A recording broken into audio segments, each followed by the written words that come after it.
Recording in progress. Entonces lo que vamos a ir viendo hoy día son los antecedentes a lo que fue posteriormente la invasión y conquista del Tahuantinsuyo. O sea, cómo es que los españoles llegaron a enterarse ya de la existencia de un imperio rico en el sur. ¿Ok? Esa era la primera visión de los españoles. ¿Quién les dio el dato? Porque no, o sea, no es que ellos fueran de buenas a primeras al sur y se encontraron con un imperio, no. Hubo caciques más cercanos a la zona donde ellos, a la zona de influencia española, que les fueron dando el dato, ¿no? Les dijeron, oye, hacia el sur, ¿tú quieres encontrar más oro? Ándate más al sur, que allí hay un imperio de oro. Entonces, con ese dato fue que ellos empezaron sus expediciones. Pero cuando nosotros vimos la semana pasada los viajes de los españoles, ok, hemos visto más que todo la llegada de Colón sobre las Antillas, ¿no? Lo que corresponde a las hoy islas de Cuba, de Haití, ¿no? Con República Dominicana, ¿no? Y también la llegada, en ese caso, a costas de Venezuela, ¿ok?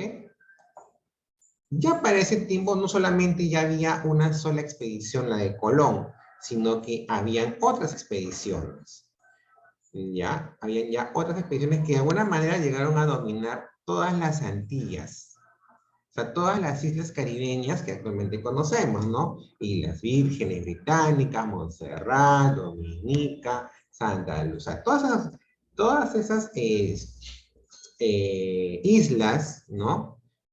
Que actualmente conocemos, ya estaban dominadas por las expediciones españolas que vinieron después de Colón, ¿ok?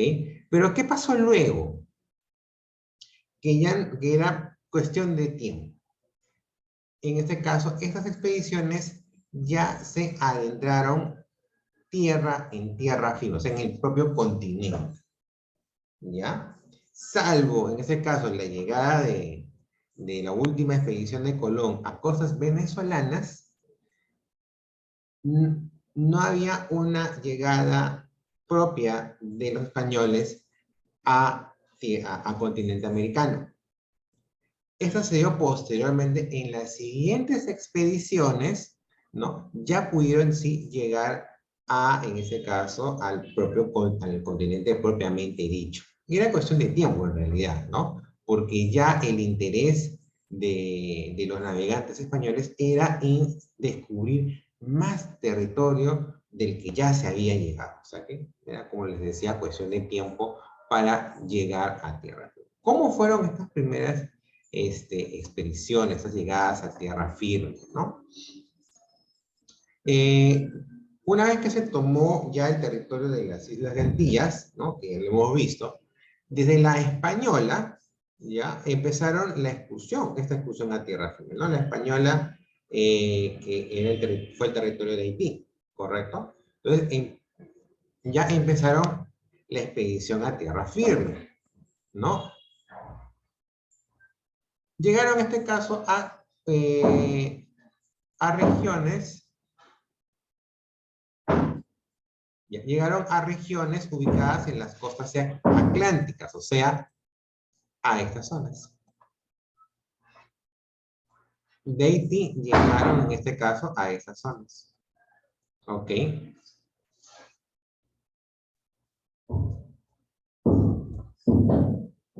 Bueno, como les decía, era cuestión de tiempo. Era cuestión de tiempo la llegada de las expediciones españolas a tierra firme. Pero eran más que todo las que iban para hacia el lado del Océano Atlántico, no tanto las del Océano Pacífico. Correcto. ¿Ok? Entonces, la llegada a estas áreas, ya, como les decía, inició desde la ciudad que en ese momento se llamaba La Española, ¿correcto? Y actualmente la llegada expedicionaria a los territorios abarcaba todas las zonas de Costa Rica, lo que hoy es Costa Rica, Panamá, Colombia y Venezuela. Ya para que tengamos una idea de la llegada aquí. Costa Rica, Panamá, las áreas que hoy son de Colombia y también áreas venezolanas, ¿ok? Aproximadamente a esta área. ¿Ya? Hasta ahí llegaron los expedicionarios, los navegantes españoles luego de Colón, ¿ok? Como les decía, era cuestión de tiempo, porque ya eran zonas ya que estaban próximas a ser descubiertas, ¿ok? Entonces, ¿qué tan cercano estaba o qué tan cercanos estaban los españoles del Tahuantinsuyo? Pues si abrimos un poquito la toma de nuestro continente y más o menos vemos las áreas, nuevamente vemos las áreas que fue a donde llegaron los expedicionarios españoles, vemos que estaban muy próximos al Tahuantinsuyo. Recuerden que en este caso el Tahuantinsuyo llegó hasta Pasto, Colombia. O sea, por aquí estaba el Tahuantinsuyo y esta zona, voy a poner con otro color para que se vea mejor. Ahora vamos a ver. Estas son las zonas ya del Tahuantinsuyo a donde llegaron los españoles, ¿ok? Lo voy a poner. Toda esta área es el área que le faltaba a los españoles para llegar al Tahuantinsuyo. Recordemos que en este caso el Tahuantinsuyo de alguna manera llegó hasta Pasto, Colombia. Entonces, si más o menos sabemos de que ya los expedicionarios llegaron a costas colombianas del Atlántico, entonces el territorio por llegar era prácticamente muy angosto. Entonces, entre ese territorio ya había caciques instalados y fueron los que, de alguna manera, no te puedo decir muy bien quién fue el cacique, aunque creo que en la sesión lo describe, pero ya le fueron dando los datos de, en este caso, muchas riquezas al sur. Entonces, prácticamente la llegada de los españoles al Tahuantinsuyo con esos datos o sin esos datos era inminente. O sea, de una u otra forma, los españoles estaban por llegar ya al Tahuantinsuyo. O sea, ¿no? Si vemos el área donde los expedicionarios llegaron, es muy cercano. Entonces vamos a ver qué pasó en ese interín, cómo es que se llegaron a enterar de la existencia del Tahuantinsuyo. La capitulación de Burgos del año 1508 fue el documento con el cual el rey Fernando el Católico autorizó la exploración y conquista de tierra firme. Una vez conquistado, este territorio fue dividido en dos gobernaciones, o sea, a través de la capitulación de Burgos, o sea, para tenerlos en cuenta, ¿ya? Hasta aquí habían llegado los españoles con Colón, ¿no? Y un poquito de Venezuela, ¿no? Les había dicho. Se habían conquistado las Antillas. Pero ya, cuando ya había más opciones de poder llegar a tierra firme, es donde en este caso surge la capitulación de Burgos. Le dice el rey Fernando Católico, ok, ¿quieres ir a tierra firme? Perfecto, yo no tengo problema. Pero vamos a hacer un acuerdo para ver qué cosa, o sea, para acordar cómo vamos a administrar esas tierras. ¿Ok? Entonces, ¿qué fue lo que la capitulación de Burgos, qué fue lo que la capitulación de Burgos en este caso estipuló? La división de tierras, ¿no? Como hemos dicho, llegaron a conquistar toda la zona atlántica, desde Costa Rica hasta Venezuela. Entonces, este territorio fue dividido en dos gobernaciones. La gobernación de Castilla y Veragua, que estaba conformada por las costas de Costa Rica y Panamá. El primer gobernador fue Diego de Nicuesa. En el año 1519, Pedro Arias Dávila, este personaje es clave, es uno de los personajes clave, poco estudiado, pero sí es clave para la llegada de Pizarro al Perú, conocido como Pedrarias, ¿no? Este señor funda la ciudad Nuestra Señora de la Asunción de Panamá, ¿no? Para que sirva, en este caso, como base a las exploraciones de nuevas tierras con riqueza. Este señor quería seguir explorando, ¿correcto? más o menos el territorio llamado Castilla de Oro y Veragua, lo voy a poner con rojo, es la zona comprendida entre Costa Rica y Panamá. ¿Ok? Y la otra zona, la otra gobernación llamada Nueva Andalucía, abarcó las costas de Colombia y Venezuela. Y su primer gobernador fue Alonso de Ojera, quien fundó el Fortín San Sebastián, primer asentamiento español ya en tierra firme. ¿Correcto? En esta región, Blasco Núñez de Balboa, otro personaje clave para la llegada de los españoles al Perú, fundó la primera ciudad en tierra firme, que fue Santa María de la Antigua, la cual fue nombrado también gobernador. O sea, ese es el territorio de Nueva Andalucía, ¿no? Lo que corresponde a Colombia y lo que corresponde a el área de Venezuela. ¿Ok? Entonces, ya Pedro Perarias, ¿no? Perarias ya había asentado también localidades en tierra firme y ya tenía esa intención de buscar más riquezas. Lo más probable era la mirada al sur, ¿correcto?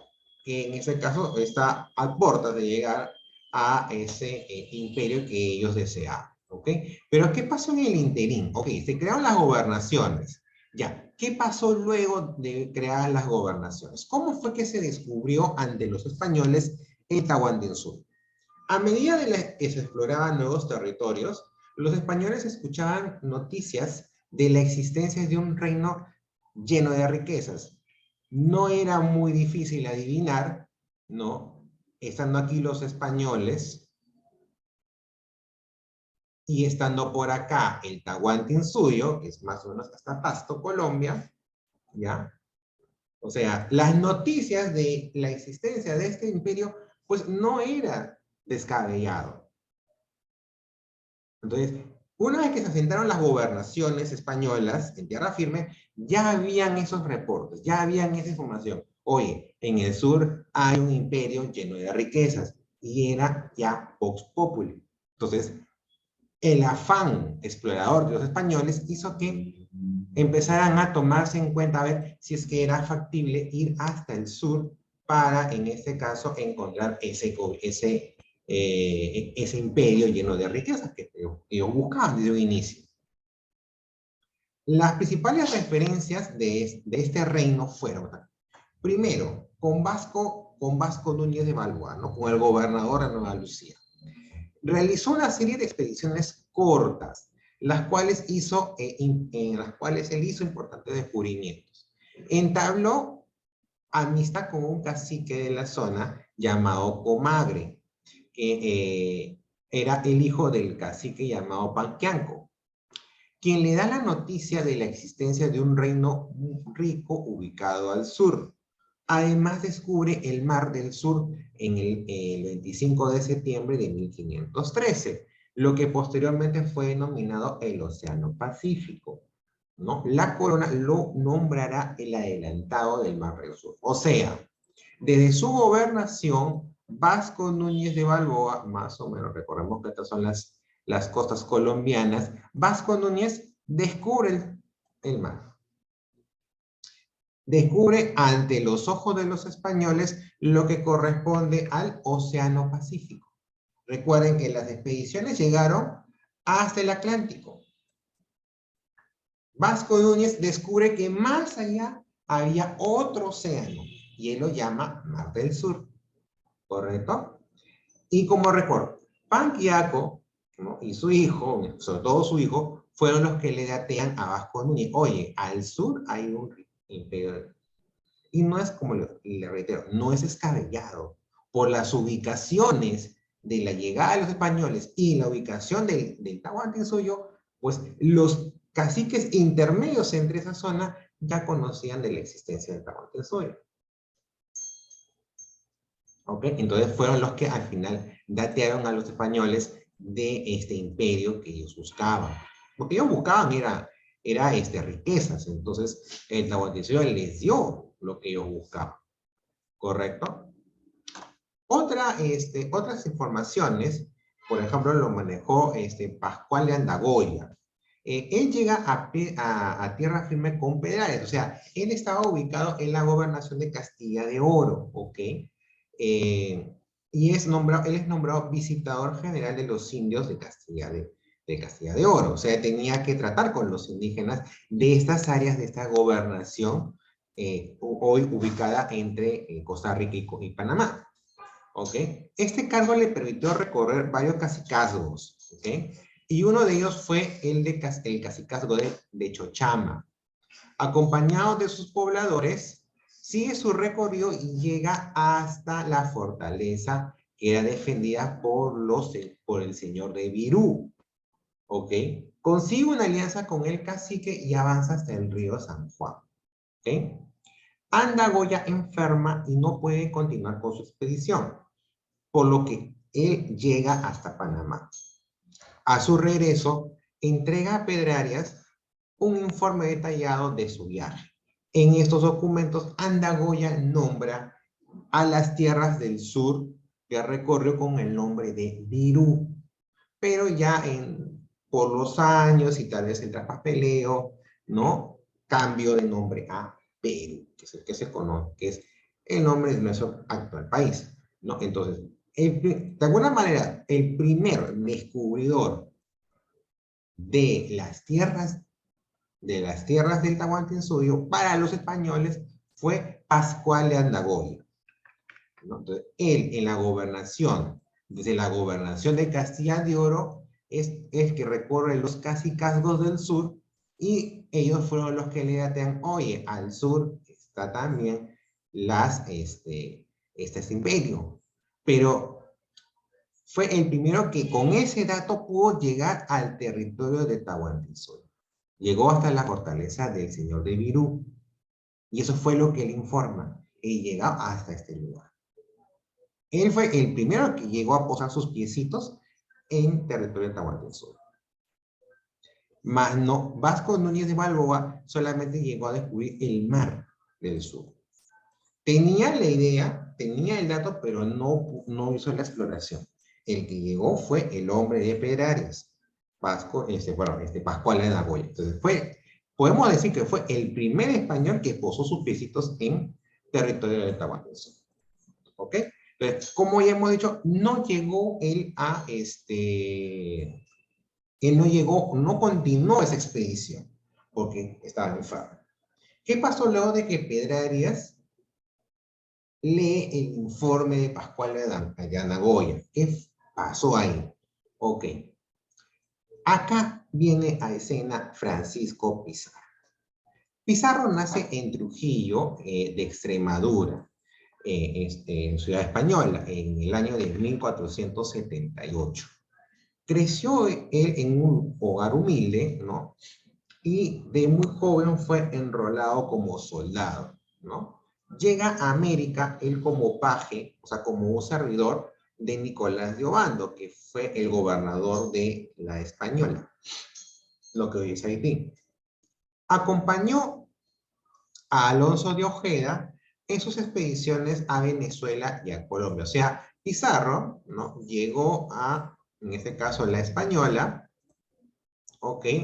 Y con Alonso de Ojeda llega él hasta Colombia y hasta Venezuela. Hasta ahí llegó. ¿Por qué él de alguna manera se convierte en el líder de esta empresa del sur? Veamos qué pasó. Ayuda a él a fundar, en este caso, la primera ciudad del continente, que es Santa María la Antigua, ¿no? Que está ubicada en la costa atlántica de Panamá.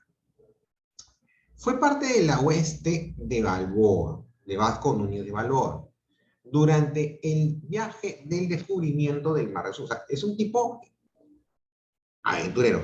Hay que reconocerle entre las cosas, bueno, a Pizarro, de que fue un tipo que se arriesgó mucho, ¿no? O sea, estuvo en travesía en travesía. Llegó a la Española, llega a las islas, a las costas de Colombia y Venezuela, y él es uno de los que también acompaña a Vasco Núñez de Balboa al descubrimiento del Mar del Sur, ¿ok?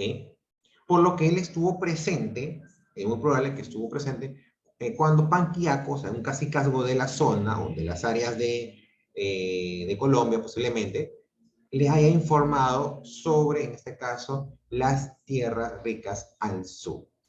En 1519, junto a Pedrarias, participa en la fundación de Panamá, llegando a ser el alcalde, miren cómo fue su carrera militar: soldado, paje, expedicionario, alcalde, ¿no? O sea, de alguna manera, Pizarro no es solamente un soldado más. O sea, él hizo una carrera militar y llegó a puestos importantes. Entonces, no era tampoco descabellado que de alguna manera él tomase ese liderazgo en la aventura de llegar al sur. El Pacto de Panamá. Ya para el año de 1524, Pizarro y Diego de Almagro, que vivían en Panamá, ambos tenían esa experiencia en Indias, ¿ok? Ellos tenían la experiencia de estar allá. Entonces ellos decían la experiencia en Indias. Resultado de varios años de permanencia en América, ¿ok? Las noticias de una tierra llena de riquezas despertaron el interés de ambos, ¿no? Es obvio, es lógico. Y si más o menos ya sabemos un poquito la personalidad de Pizarro, pues no era descabellado que se interesase mucho por descubrir esas tierras, ¿sí? El tipo era un aventurero de nacimiento. Se embarca en la Española, se embarca en las costas de Venezuela y Colombia, y se embarca en la aventura de descubrir el Mar del Sur. O sea, para más experiencia es él, ¿no? Entonces, entendamos un poquito, o sea, más allá de repente de las reticencias y por ahora un poco de Pizarro no es un santo, pero creo que hay que reconocerle ese sentido de aventura, y sobre todo que él hizo una carrera militar, no fue, o sea, el descubridor, el futuro descubridor del Tahuantinsuyo no fue solamente un tipo de rango medio, fue un tipo que ya venía haciendo una carrera militar y tenía e incluso era un tipo con cargo de confianza, porque había sido alcalde en Panamá. Entonces, Pizarro y Almagro con estas noticias que venían del sur, ¿ok? Empiezan a planear una empresa conquistadora, los dos, ¿ah? Pero requerían de otro socio. ¿Qué les faltaba? Les faltaba capital.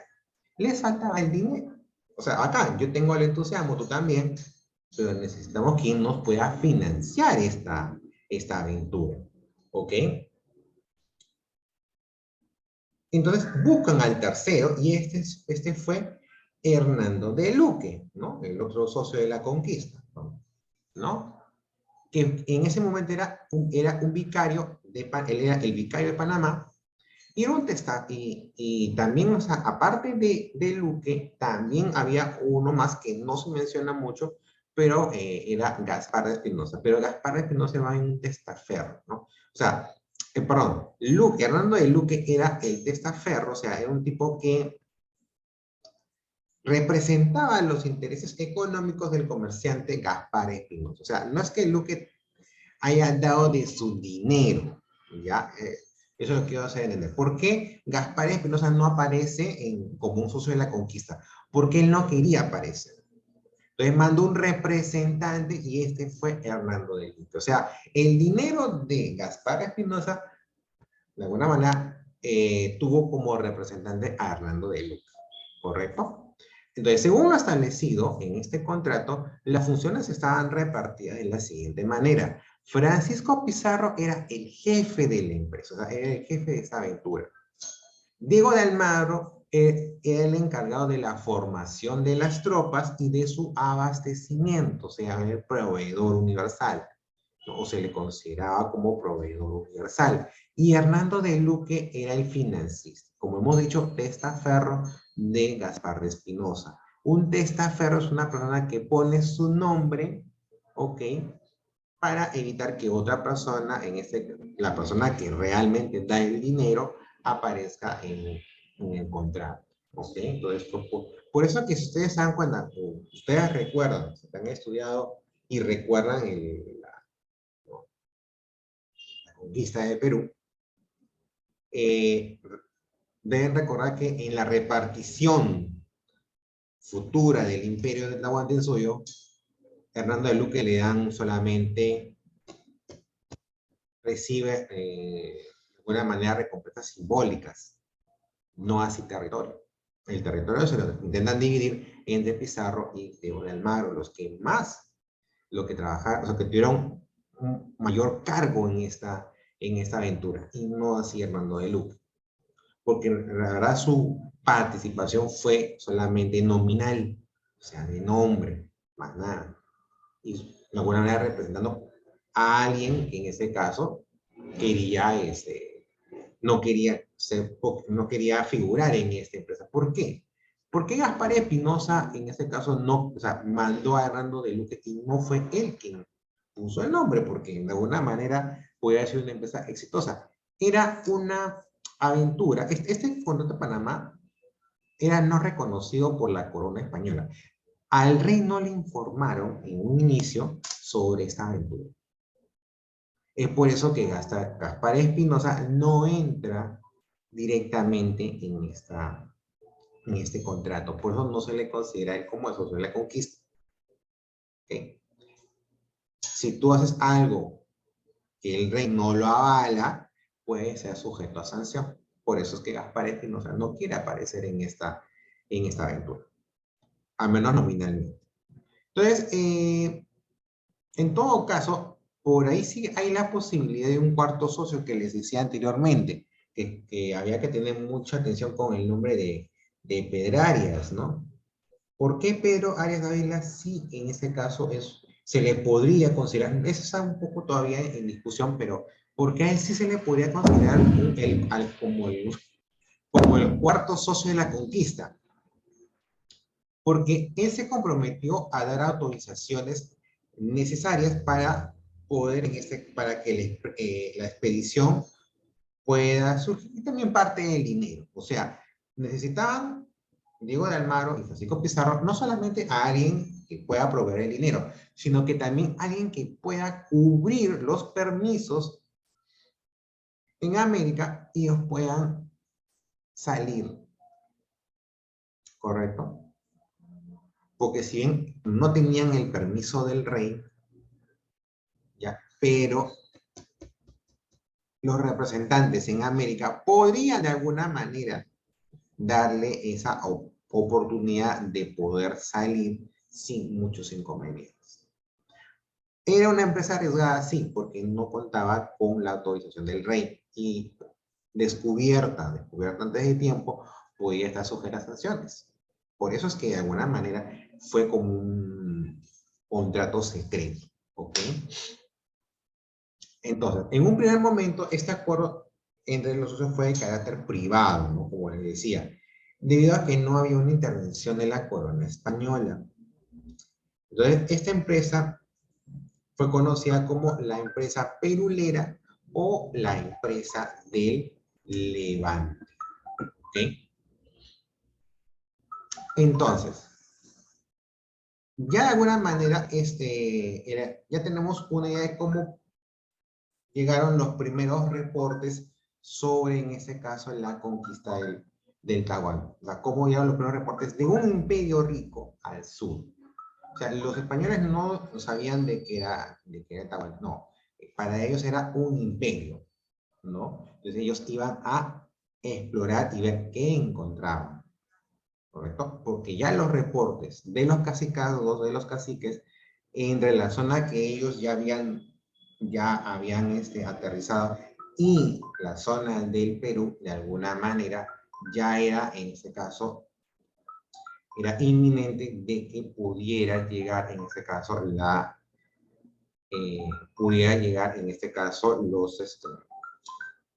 las informaciones de este imperio, ¿ok? Entonces, cuando los españoles toman posesión de las Antillas, es donde llega su expedición a tierra firme, ¿no? Consolidado en este caso,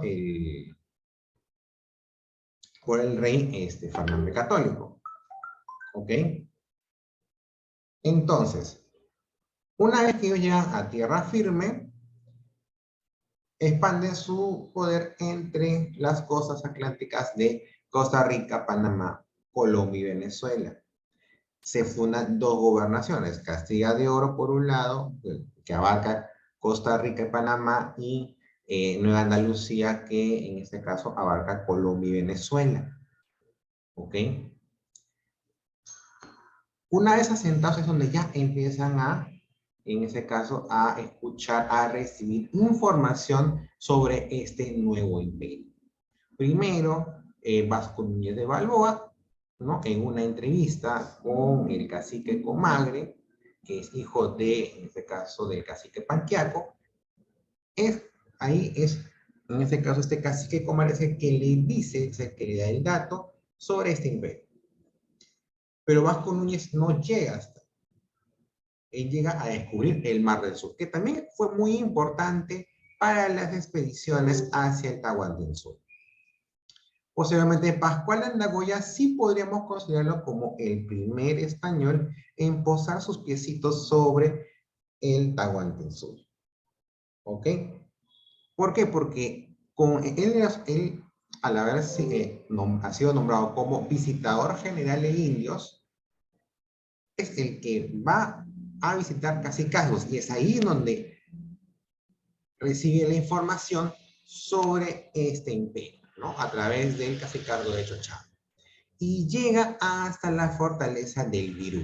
Y en sus reportes a Pedro Arias Dávila, a su gobernador turno, es donde él especifica este imperio y lo llama Virú. Tras papeleos después y con el transcurso de los años, es en donde se cambia el nombre a Perú. Esa es una de las teorías del origen del nombre Perú. Y es aquí donde en este caso ya aparece a la palestra Francisco Pizarro, aventurero por excelencia, con una carrera militar y cumpliendo cargos de confianza. Él es el que se embarca en una expedición hacia el sur. Para eso, con Diego de Amaro consigue no solamente un financista de las sombras, que fue Gaspar Espinosa, representado por Hernando de Luque, sino también en este caso a un cuarto socio de la conquista, que sería Pedrarias, quien le da los permisos para que pueda embarcar su expedición. Bien, chicos, hasta aquí la sesión de Historia del Perú. No se olviden, hasta las 11:59 tienen que entregar la tarea a través de la plataforma. Tarea de las sesiones 3. Historia del Perú, Historia Universal. Buen fin de semana. Nos vemos hasta el próximo. Profesor. Chao, chao.